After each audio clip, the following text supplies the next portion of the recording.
이 오후에 가슴 벅참으로 저희들은 다시 한번 말씀의 자리로 나아갑니다.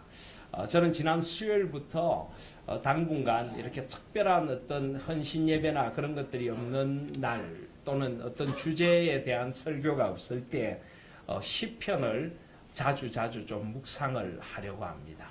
이 시편 말씀, 이 시편은 언약 백성 이스라엘의 노래요, 찬양이요, 기도요, 그들이 드린 예배의 아주 간절한 그런 마음의 표현이었습니다. 이 시편 속에 우리 영혼을 해부해 놓은 듯한 인간의 참된 기쁨이 있고 참된 노래가 있습니다. 한숨을 찬양으로 승화시키는 주님의 은혜의 손길이 시편에 있는 것입니다. 이 시편은 가장 오랜 세월에 걸쳐서 쓰여진 성경입니다. 무려 1000년에 걸쳐서 쓰여진 성경을 한 권의 책으로 모아 우리 믿는 그리스도인들, 우리 믿음의 사람들의 노래가 되게 해주시고 기도가 되게 해주시고 우리가 드려야 할 예배가 무엇인가를 일깨워 주신 책이 바로 이 시편입니다. 그래서 시편을 1000년의 노래다라고도 부릅니다. 오늘 제가 이 시편 90편을 묵상하려고 하는 것은 묵상하며 말씀을 전하려고 하는 것은 바로 이 시편 90편이 시편 가운데 알려진 바에 의하면 가장 오래된 시편이기 때문입니다. 오늘 90편 제목을 한번 보십시오. 시편에는 이렇게 제목, 표제가 붙어있는 시편이 있고 붙어있지 않는 시편이 있습니다. 예를 들어 90편 앞부분에 보시면 하나님의 사람 모세의 기도다 하는 표제, 제목이 붙어있죠. 91편에는 그런 것이 붙어있지 않습니다. 그래서 또 한 장 넘기시면 92편에는 안식일의 찬송시라고 하는 제목이 붙어 있습니다. 이 제목은 우리가 이 시편을 이해하는 데 굉장히 도움을 줍니다. 이 제목은 이 시편이 어떤 상황에 쓰여졌는가 하는 그런 역사적인 배경을 가르쳐 주기도 하고요. 예를 들어 다윗이 압살롬의 칼날을 피해서 도망을 갈 때 지은 시라든지 그런 역사적인 배경을 가르쳐 주기도 하고 누가 이 시편을 썼는가 하는 저자를 가르쳐 주기도 합니다. 때로는 이 시편이 어떤 예배의 상황 속에서 불리워졌는가, 예를 들어 92편의 안식일의 찬송시라든지 이런 것들은 어떤 상황에 쓰여졌는가를 가르쳐 줍니다. 그래서 이 제목이 아주 중요합니다. 그런데 오늘 90편의 제목은 뭐라고요? 하나님의 사람 모세의 기도입니다. 그래서 이 시편 90편을 시편 150편 가운데 가장 오래된 시라고 우리가 생각을 하는 것입니다. 왜냐하면 모세는 모세오경을 쓴 성경의 가장 오래된 저자이기 때문입니다. 그가 하나님 앞에서 쓴 시가 시편 안에 들어가 있습니다. 그래서 여기서부터 시편의 그 오래된 연대로부터 시작한다면 아마 여기서부터 시작이 된다고 할 수가 있을 것입니다. 그래서 저는 오늘 지난 수요일 날 시편 1편을 나눈 후에 오늘 가장 오래된 시라고 할 수 있는 이 하나님의 사람 모세의 기도를 함께 나누어 보려고 하는 것입니다. 여러분은 모세의 일생을 어떻게 나누십니까? 모세가 몇 살까지 살았습니까? 120살까지 살았죠. 120살. 모세는 40년을 살았습니다. 처음에 40년은 어디서 살았습니까? 애굽의 궁정에서. 그는 애굽의 궁정에서 애굽의 왕자로, 아마 왕위를 계승할 왕자는 아니었겠지만 왕가의 그런 자손으로 그는 버려졌다가 애굽의 공주에 의해서 건짐을 받아 물에 버려졌다가 애굽의 공주에 의해서 건짐을 받아 그는 40년을 애굽의 궁정에서 지냈습니다. 그리고 또 40년을 어디에서 지냈습니까? 미디안 광야에서 지냈습니다. 그는 그의 민족에 대한 사랑으로 그의 동포를 괴롭히는 애굽의 병정을 때려서 죽게 했고 결국은 그 복수의 칼날을 피해 미디안 광야에서 40년을 지냈습니다. 그리고 나머지 40년은요 이스라엘의 위대한 영도자로 하나님의 보내심을 받아 애굽에서부터 이스라엘 백성들을 출애굽시켜서 가나안 땅에 들어가기 직전까지 그들을 인도하는 위대한 지도자로 쓰임 받은 사람이 모세입니다. 그런데 오늘 아마 이 시는 모세가 그 40년의 그 위대한 영도자의 시간을 살아가면서 쓴 시일 것입니다. 그런데 여러분, 이 위대한 영도자로서의 40년의 세월, 이 세월을 우리가 생각하면 참 모세가 위대하다 하는 생각을 하는데, 사실 가만히 생각해 보면 그 40년의 세월을 대부분 어떻게 보냈을까요? 그때면 굉장히 힘들고 어려운 시간들을 보냈습니다. 그는 지도자라고 하지만은 하나님의 보내심을 받아 애굽 왕 바로 앞에서 하나님의 뜻을 전하며 그 당시 세계의 가장 강대국이었던 그 애굽 이집트라고 하는 나라의 왕과 맞서서 싸워야만 했습니다. 그리고 그 수많은 이스라엘 백성들을 출애굽시켜서 데리고 나오면서 애굽의 추격의 칼날을 피해서 도망치듯이 나와야 했습니다. 물론 그들은 당당히 행진하듯이 나왔지만은 곧 애굽의 군대가 추격해 왔고 그 군대의 칼날 앞에서 홍해 바다 앞에서 두려워하며 하나님의 도움을 구했고 하나님의 기적과 같은 도움으로 홍해가 갈라지고 이제 그들은 홍해를 건너 광야로 들어서게 되었습니다. 한 보름이면 갈 수 있는 가나안 땅까지 길을 이스라엘 백성들이 불순종으로 함으로 말미암아 약 40년의 세월을 광야를 헤매고 다녔습니다. 여러분, 그때 그 모세의 그 힘듦이 어땠을까요? 한번 생각해 보십시오. 그 수많은 사람들을 풀 한 폭이 제대로 나지 않는 광야로 데리고 다녔던 그 지도자의 어려움, 힘듦, 그 고통, 그 고독, 그것을 한번 여러분 생각해 보실 수 있겠습니까? 하나님께서 하늘로부터 만나와 메추라기를 내려주시고 반석에서 물이 샘솟도록 하는 은혜를 주셨지만은 이스라엘 백성들은 끊임없이 원망하고 또 원망했습니다. 하나님을 원망하고 모세를 원망하고 돌로 치려고 하고 그들을 데리고 이 긴 세월을 다녀야 하는 그 모세의 마음이 어땠겠습니까? 그리고 그 광야에서 그는 하나둘 죽어 쓰러져가는 그의 동료들, 그의 그를 따라 나온 이스라엘 백성들을 하나 광야 땅에 묻어야만 했을 것입니다. 민수기 14장에 보시면은 이스라엘 백성들이 가데스 바네아에서 가나안 땅을 정탐하고 온 후에 각 지파대로 12명의 정탐꾼을 보냈는데 여분네의 아들 갈렙과 눈의 아들 여호수아 외에는 다 부정적인 이야기를 합니다. 그들은 그 가나안 땅에 사는 사람들은 마치 거인과 같고 자기들은 그 앞에 메뚜기와 같다. 이걸 메뚜기 컴플렉스라고 하죠. 그래서 그들이 하나님을 믿고 하나님을 의지하며 담대히 가나안 땅에 나가지 않고 끝없는 불신을 보일 때 결국 그들은 그 불신의 죄로 말미암아서 광야 땅에서 다 죽어 쓰러져야 할 것이라는 주님의 말씀을 듣게 됩니다. 민수기 14장 29절에 보시면 너희 시체가 이 광야에 엎드러질 것이라. 너희 중에 20세 이상으로서 계수된 자, 곧 나를 원망한 자 전부가 여분네의 아들 갈렙과 눈의 아들 여호수아 외에는 내가 맹세하여 너에게 살게 하리라 한 땅에 결단코 들어가지 못하리라. 민수기 26장 65절에도 이는 여호와께서 그들에게 대하여 말씀하시기를 그들이 반드시 광야에서 죽으리라 하셨습니다.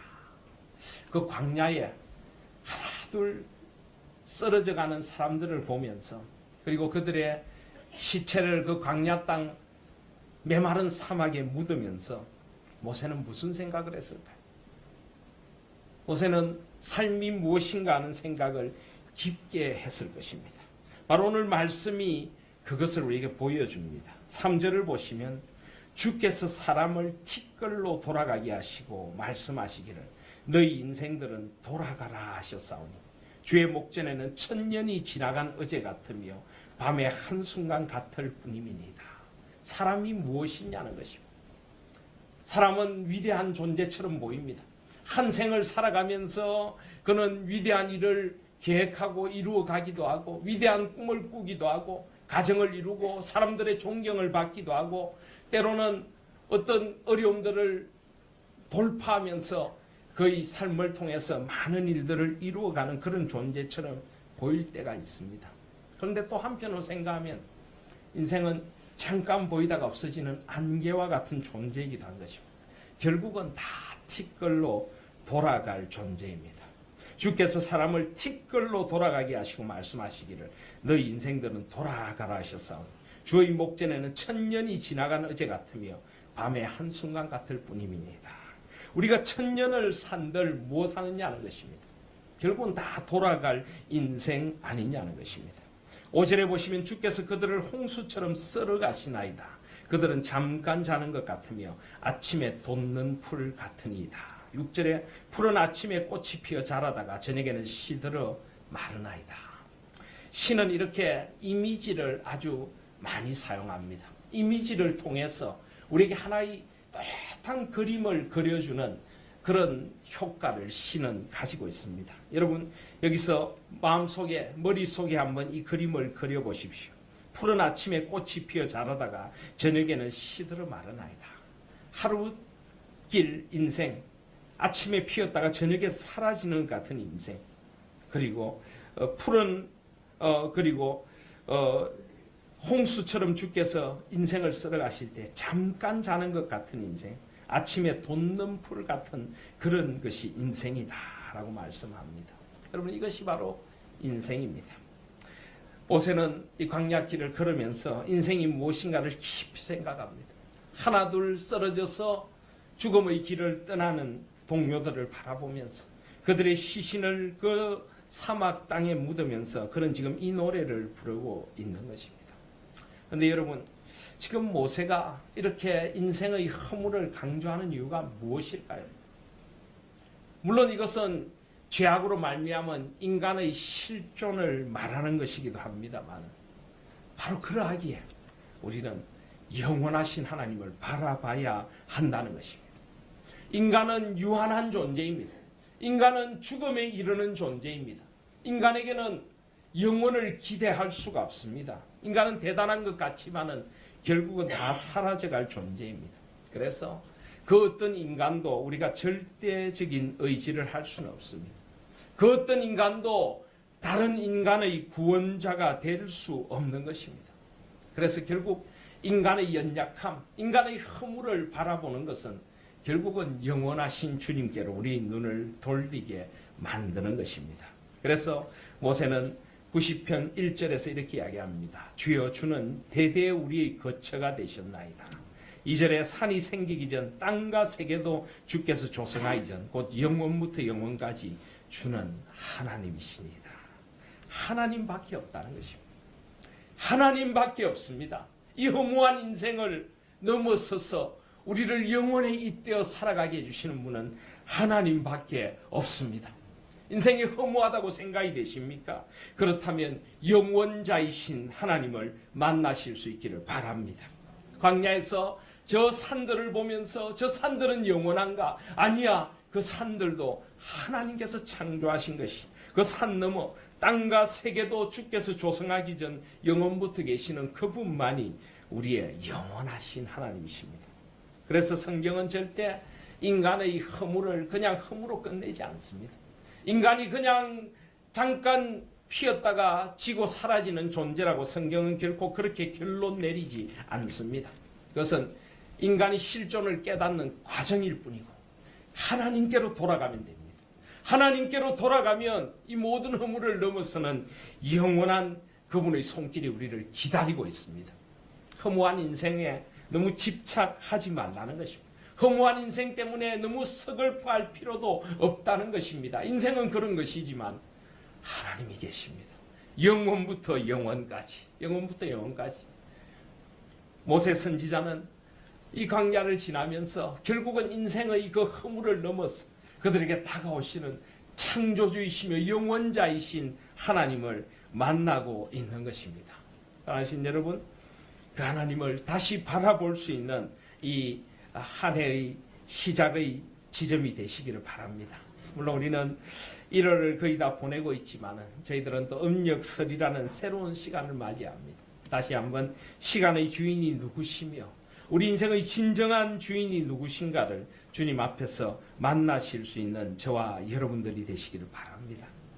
7절부터는 모세는 또 주님의 진노에 대하여 노래하고 있습니다. 7절을 보시면 우리는 주의 노에 소멸되며 주의 분내심에 놀라나이다. 이런 것을 동의적 병행법이라고 합니다. 같은 말을 반복해서 강조하는 것입니다. 주의 노에 소멸되고 주의 분내심에 놀라나이다. 8절에 보면 주께서 우리의 죄악을 주의 앞에 놓으시며 우리의 은밀한 죄를 주의 얼굴빛 가운데 두셨사오니. 여러분, 주님이 노하십니다. 분노하십니다. 왜 분노하십니까? 주님이 우리를 미워하십니까? 우리를 사랑하지 않으십니까? 왜 우리를 죽음에 두시는 것입니까? 왜 그렇습니까? 바로 우리 죄 때문입니다. 하나님께 불순종한 죄 때문입니다. 주님도 죄가 미우신 것입니다. 우리를 죽음에 빠뜨린 그 악이 미우신 것입니다. 하나님은 허무하게 이 땅에서 죽어갈 수밖에 없는 그 인간의 운명에 대하여 분노하시는 것입니다. 그리고 찾아오시는 것입니다. 그래서 8절에 보면 주께서 우리의 죄악을 주의 앞에 놓으시며 우리의 은밀한 죄를 주의 얼굴빛 가운데 두셨사오니. 9절에 우리의 모든 날이 주의 분노 중에 지나가며 우리의 평생이 순식간에 다했나이다. 결국 인간들은 죄 때문에 인생을 허비한다는 것입니다. 죄 짓느라 인생을 허비하고 잠깐 있다가 사라질 썩어질 세상의 것들에 우리 모든 것을 다 쏟아붓느라 결국은 우리의 인생을 허비하더라는 것입니다. 하나님을 예배할 마음의 여유, 시간의 여유도 빼앗겨버리고 세상에 쫓겨 살아가고 가족들과 아름다운 대화를 나누고 손잡고 기도할 시간의 여백도 없이 세상을 살아가느라고 바쁘고 결국은 이 죄가 우리의 시간을 다 날려버리고 우리의 삶의 의미를 다 날려버리는 것입니다. 그래서 10절에 보면 우리의 연수가 70이요 강건하면 80이라도 그 연수의 자랑은 수고와 슬픔뿐이요 신속히가니 우리가 날아가나이다. 하나님 없는 인생의 슬픔을 이야기합니다. 하나님 없이 결국은 이 땅만 바라보고 두더지처럼 사는 인생이 무슨 의미가 있느냐는 것입니다. 연수가 70이요 강건하면 80이라도 그 연수의 자랑은 수고와 슬픔뿐이요 신속기간이 우리가 날아가나이다. 11절에 보시면 누가 주의 노여움의 능력을 알며 누가 주의 진노의 두려움을 알리까. 사실은 죄의 무서움을 알아야 한다는 것입니다. 죄가 얼마나 우리 인생을 빼앗아가고 우리 시간들을 빼앗아가는가를 알아야 된다는 것입니다. 그래서 그는 결론처럼 이렇게 이야기합니다. 12절에 보시면 우리에게 우리 날 계수함을 가르치사 지혜로운 마음을 얻게 하소서. 아멘. 저는 우리에게도 이 기도가 필요하다고 믿습니다. 우리는 얼마나 의미 없는 것에 우리 시간들을 허비하는 경우들이 많습니까? 얼마나 하나님께서 소중하게 생각하지 않으시는 것들을 우리는 마치 중요한 듯이 붙들고 시간을 허비하는 경우들이 얼마나 많습니까? 그래서 우리는 하나님 앞에서 우리 날 계수할 지혜가 필요한 것입니다. 우리 날 계수할 지혜가 필요한 것입니다. 여러분, 우리의 날이 얼마나 남았을까요? 여러분의 인생이 얼마나 남았고 이제 남은 시간들을 어떻게 써야 할지를 오늘 이 시간 한번 생각해 볼 수 있기를 소원합니다. 여러분 혹시 인생 시계라는 것 아십니까? 인생 시계.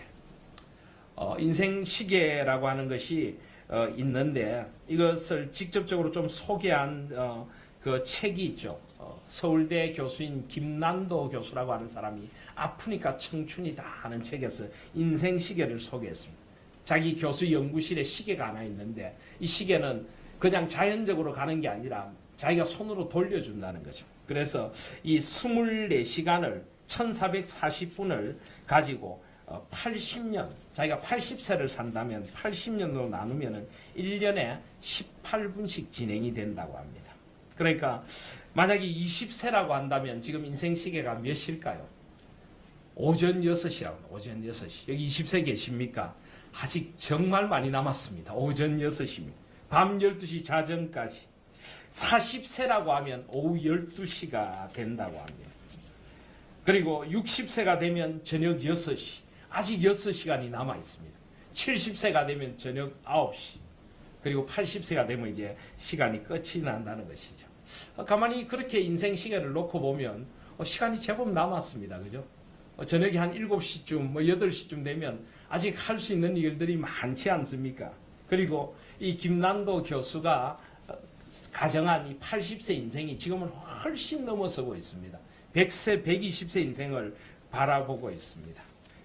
2015년에 유엔이 발표한 통계에 의하면 이제는 나이 조정을 평생 연령을 전 세계적으로 인류의 체질과 평균 수명에 따라서 새롭게 해야 된다라고 했습니다. 어떻게 나누는지 아십니까? 0세에서 17세까지가 미성년자입니다. 그리고 18세부터 65세까지가 뭔지 아십니까? 청년입니다. 청년. 18세부터 65세까지가 유엔에서 청년이라고 그럽니다. 그리고 66세부터 79세까지가 중년입니다. 80세부터 99세까지가 노년이고 100세 이후는 장수노년, 장수노인이라 이렇게 부릅니다. 정말 이렇게 우리가 이제는 수명이 아주 길어졌고 정말 젊은 세상을 사는 것 같습니다. 저는 18세에서 65세까지가 청년이라는 이 말을 듣고 굉장히 고민했습니다. 그렇다면 우리 교회 남전도회를 청년회로 바꿔야 되는가? 여전도회도. 이렇게 치면은 우리 교회 이남전도회 중간까지 또 이여전도회 중간까지가 전부 다 청년회로 바꿔야 되겠구나. 삼남은 삼남 청년회로, 사남은 사남 청년회로, 삼녀는 삼녀 청년회로 이렇게 바꿔야 되는 것인가? 그런 고민까지 했습니다. 66세에서 79세까지가 중년이랍니다. 저도 80세 이상이 되어야 노년축에 낄 수가 있다고 하는 것입니다. 이건 그냥 지어낸 이야기가 아닙니다. 유엔이 지금 우리의 나이가 그만큼 젊어졌고 그만큼 사람들의 이 활동력이 왕성해졌다는 것을 보여주는 것입니다. 그래서 우리가 다시 한번 우리의 남은 날들을 생각하면서 우리의 남은 날들을 어떻게 하나님 앞에 아름답게 살아갈 것인가 하는 생각을 이 시간 다시 한번 해보실 수 있기를 바랍니다. 여러분의 인생 시계가 어디쯤 됩니까? 아까 제가 말한 인생 시계대로라고 할지라도 아직 남은 시간들이 많고 그건 80세를 기준으로 한 것이니까 예를 들어 120세를 기준으로 한다면 아직까지 우리 남은 인생이 절반도 못 사신 분도 수두룩하고 아직 남은 날들이 너무나 많습니다. 문제는 우리의 인생의 남은 날들을 어떻게 보내느냐 하는 것입니다. 제가 자주 말씀드리지만 우리 사람은 결코 늙어가는 것 아닙니다. 늙어가는 것이 아니라 하나님 안에서 더 성숙해져 가고 더 하나님 안에서 우리 속 사람이 새로워져 가는 것입니다. 완성을 향해 나가는 것입니다. 여러분 죽음이란 것도 죽음은 결코 끝이 아닙니다. 우리 그리스도인들에게 사망은 망하는 것이 아닙니다. 사도 바울은 사망아 너의 쏘는 것이 어디 있느냐? 사망의 망하는 영향력은 예수 그리스도 안에서 전부 사라졌습니다. 이제는 죽음이란 부활을 영원한 부활을 향해 나아가는 한 과정일 뿐입니다. 우린 죽음을 두려워할 필요도 없고 죽음을 허무라고 생각할 필요도 없는 것입니다.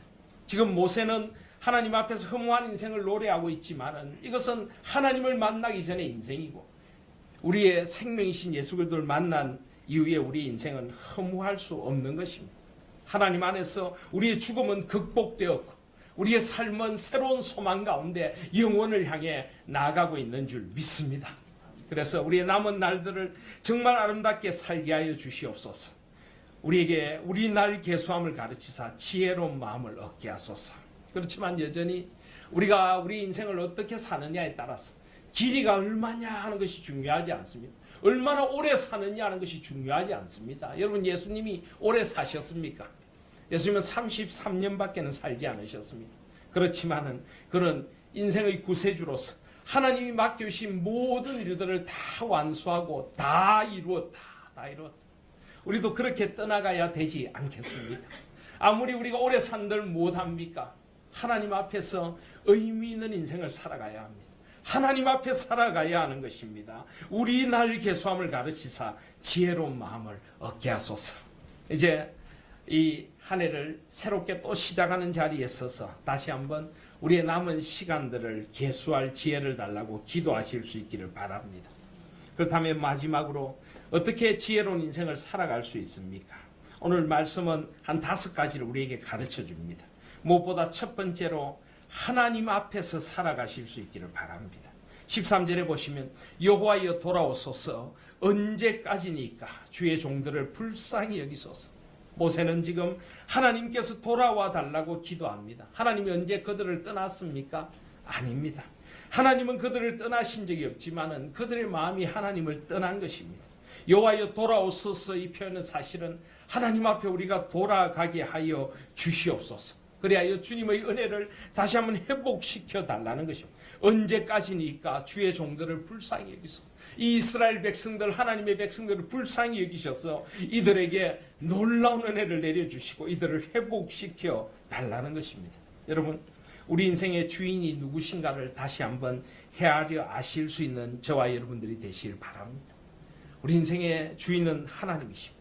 우리 시간의 주인은 하나님이십니다. 주님을 위하여 위대한 일을 계획하고 주를 위하여 위대한 일들을 행하실 수 있는 저와 여러분들이 되시기를 바랍니다. 우리가 어떤 직업에 살아가든지, 우리가 가정에서 전업주부로 살아가든지, 무엇을 하든지 그것이 중요한 것이 아닙니다. 누구를 위하여 어떤 자세로 살아가느냐가 중요한 것입니다. 이제 남은 인생의 날들을 주님을 중심으로 주를 위하여 살아가시는 저와 여러분들이 되시기를 바랍니다. 무엇을 하든 주께 하듯 하시기를 바랍니다. 주님 앞에서 삶의 의미를 찾아가십시오. 주님 나에게 주신 시간들을 소중하게 쓰게 하여 주시옵소서. 무엇을 하든지 기도로 시작하십시오. 무엇을 하든지 말씀을 묵상하며 말씀의 길로 그것을 시작하시기를 바랍니다. 그리고 언제나 깨어서 주님 앞에서 우리 시간들을 살아가십시오. 여호와여 돌아오소서. 돌아오소서. 우리의 삶이 주님 앞으로 돌아가면 우리의 삶의 자리들이 정말 아름다운 빛깔로 빛나게 될 것을 믿습니다. 그렇게 살아가시길 바랍니다. 두 번째로 14절을 보시면 만족하게 하여 주시옵소서라고 말합니다. 14절에 아침에 주의 인자하심이 우리를 만족하게 하사 우리를 일생 동안 즐겁고 기쁘게 하소서. 여러분의 인생에 만족하실 수 있기를 바랍니다. 디모데전서 6장 6절에 보시면 그러나 자족하는 마음이 있으면 경건은 큰 이익이 되느니라. 우리가 세상에 아무것도 가지고 온 것이 없으며 또한 아무것도 가지고 가지 못하리니 우리가 먹을 것과 입을 것이 있은즉 족한 줄로 알 것이니라. 아멘. 하나님은 우리에게 꼭 필요한 은혜를 주십니다. 내가 받은 것으로 감사하실 수 있는 저와 여러분들이 되시기를 바랍니다. 어리석은 사람들은 끊임없이 불평합니다. 아무리 많은 것을 가져도 다른 사람이 가진 것과 비교하면서 불평하고 원망하고 그렇게 인생의 시간들을 다 허비하는 것입니다. 물론 죄를 범한 인간들이 사는 세상은 많이 불공평한 것이 사실입니다. 세상이 공정하지 않습니다. 그렇지만은 우리가 세상이 공평하지 않다고 불평만 하고 있는다고 우리 인생이 달라지는 것은 없습니다. 주어진 삶에 최선을 다하고 주신 은혜를 족한 줄로 알고 나에게 주어진 환경을 감사로 받아들일 수 있는 저와 여러분들이 되시기를 바랍니다. 주님께서는 우리에게 항상 기뻐하라 라고 하셨습니다.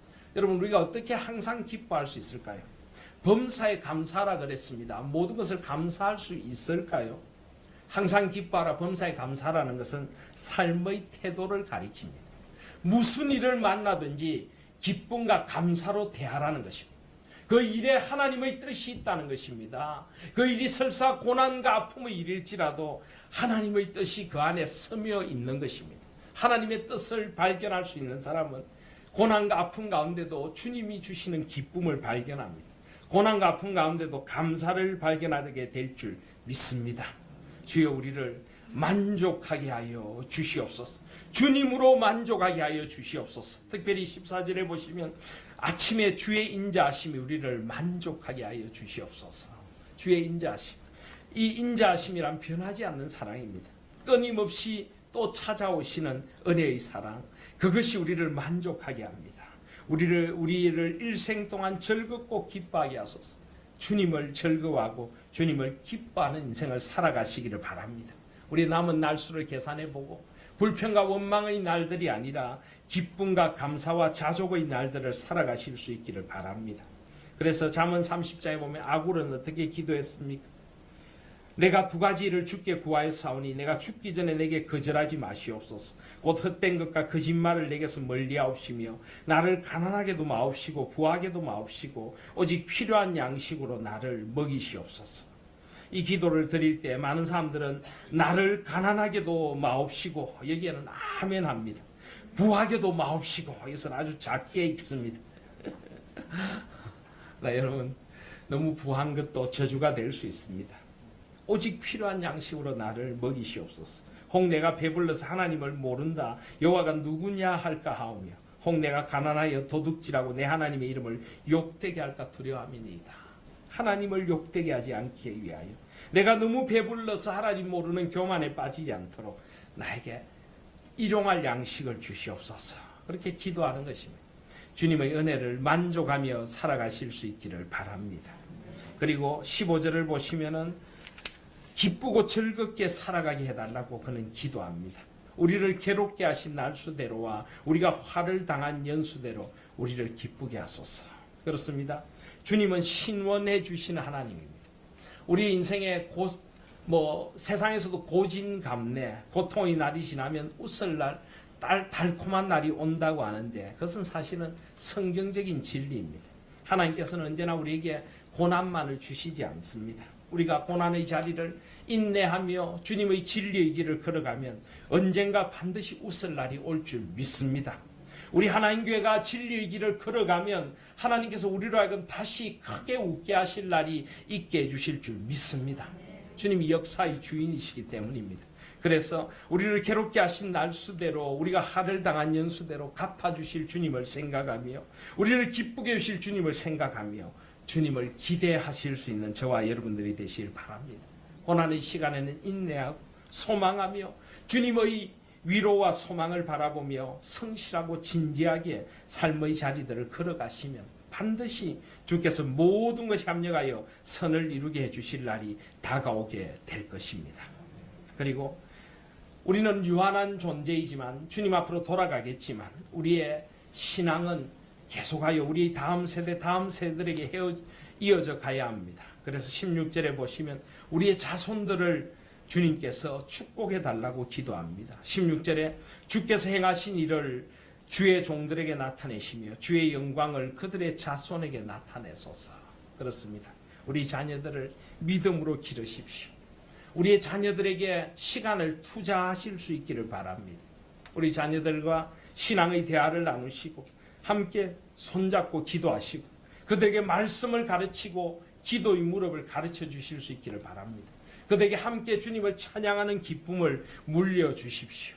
우리의 신앙이 가장 아름다운 보석처럼 우리 자손들의 가슴에 심겨지도록 하는 것, 그것은 시간을 아주 소중하게 쓰는 것입니다.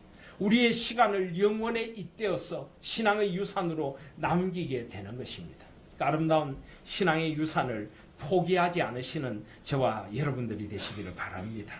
그리고 마지막으로 주님의 은총으로 이제 이 모든 것을 견고하게 해달라고 결론처럼 모세는 노래합니다. 17절을 보시면 주 우리 하나님의 은총을 우리에게 내리게 하사 우리의 손이 행한 일을 우리에게 견고하게 하소서. 우리 손이 행한 일을 견고하게 하소서. 여러분, 우리가 아무리 노력해도 주님의 은혜가 아니면 우리는 살 수 없습니다. 아무리 우리가 애쓴다고 할지라도 주께서 우리에게 주시는 위로와 열매가 있어야 하는 것입니다. 우리는 모든 것을 다 한 후에 결과를 주님께 맡기며 주여 마땅히 종이 주님을 섬김으로 이 일을 했나이다. 나머지를 주님께 맡깁니다. 주님, 우리의 손이 행한 일을 우리에게 견고하게 하소서. 이렇게 모든 결과를 주님께 맡겨드리며 주님의 주권 앞에 겸허히 무릎 꿇는 무릎 꿇음이 필요한 줄 믿습니다. 주께서 가장 좋은 것으로 우리에게 우리 앞길을 인도해 주시고 우리에게 갚아 주실 줄 믿습니다. 그래서 주님 앞에 모든 것을 맡기며 한 생을 살아갈 때 그 생이 참으로 복되고 그 생이 지혜로운 생이 될 줄 믿습니다. 이제 말씀을 맺습니다. 이 모세의 기도 시편 90편은 우리를 다시 한번 인생의 넓고 높은 지평 앞에 세우게 됩니다. 다시 한번 영원하신 주님을 바라보며 인생이 어떤 존재인가를 돌아보게 만듭니다. 우리에게 참된 지혜를 주셔서 주님 앞에 살아가게 하여 주시옵소서. 주님 돌아오시옵소서. 주의 인자하심으로 우리를 만족해 하시고 기쁘게 하여 주시옵소서. 우리의 모든 고난을 주님께서 가장 아름다운 것으로 갚아주실 줄 믿습니다. 우리 자손들에게 그리고 우리 행사를 영원히 견고하게 해주실 분은 주님밖에 없습니다. 이 고백을 하며 주님 앞에 살아가실 수 있기를 바랍니다. 말씀을 맺으며 조금 재미있기도 하고 서글프기도 한 이야기를 예하라고 할까요? 우스개라고 할까요? 여러분 공동묘지 가면은 제일 많이 들리는 소리가 뭔지 아십니까? 껄껄껄 하고 있는 소리가 들린답니다. 무슨 껄일까요? 좀 더 사랑하며 살 걸, 좀 더 베풀며 살 걸, 좀 더 참으며 살 걸, 좀 더 행복하게 살 걸. 여러분 그런 후회가 남지 않는 인생을 살아가십시오. 하나님 앞에 우리는 다 돌아갈 것이지만은 하나님 앞에 서서 우리의